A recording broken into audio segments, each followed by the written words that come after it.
با سلام و درود خدمت شما دوستان عزیز. امیدوارم هر جا که هستین خوب و خوش و سلامت و سرحال باشید.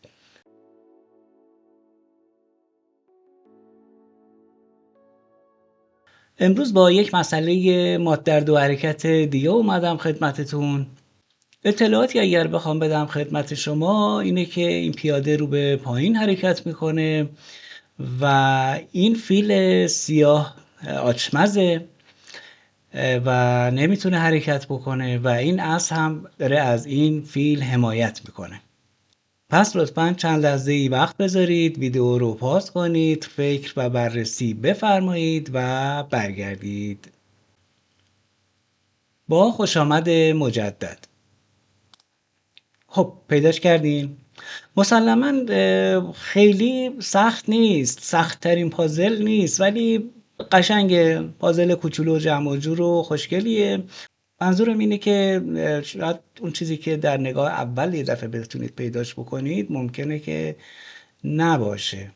خب وقتتون رو بیشتر از این نگیرم. شاه سیاه حرکتی نداره انجام بده و چنانچه کیش بخوره ماته. نظرتون چیه که اگر ما این وزیر رو به خونه D4 بیاریم و بعدش بخوایم در خونه G1 کیش و مات بکنیم؟ به نظر قابل پیشگیری نمیاد. ولی چرا؟ از آنجایی که این فیل از آچمزی در آمده میتونه در خونه فنج کیش بده و حرکت دوم ما رو اختصاص بده به رفع کیش و در واقع وزیر ما رو هر جایی که ببریم حرکت بدیم همین اتفاق میفته.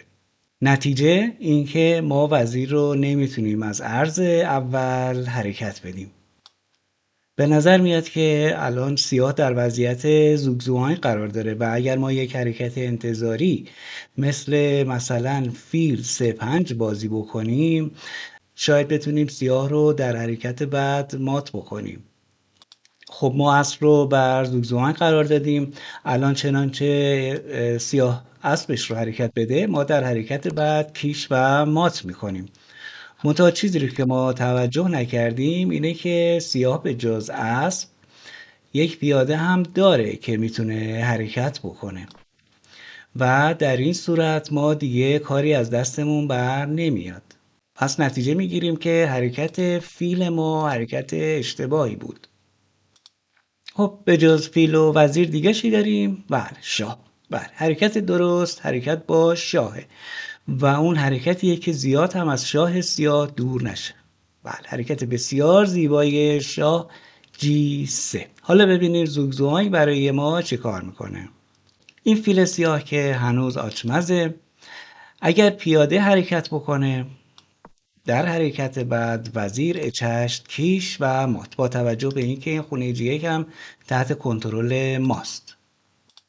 اینجا دیگه اسب رو هم میتونه حرکت بده، مثلا اگر به خونه B5 اون بالاها بره در حرکت بعد کیش و مات و چنانچه این اسب به خونه C2 بیاد ما اینجا دیگه نمیتونیم در حرکت دوم کیش و مات بکنیم، چون که بعد از اینکه فیل رو گرفتیم اسب میاد مانع میشه و باید بریم برای حرکت سوم.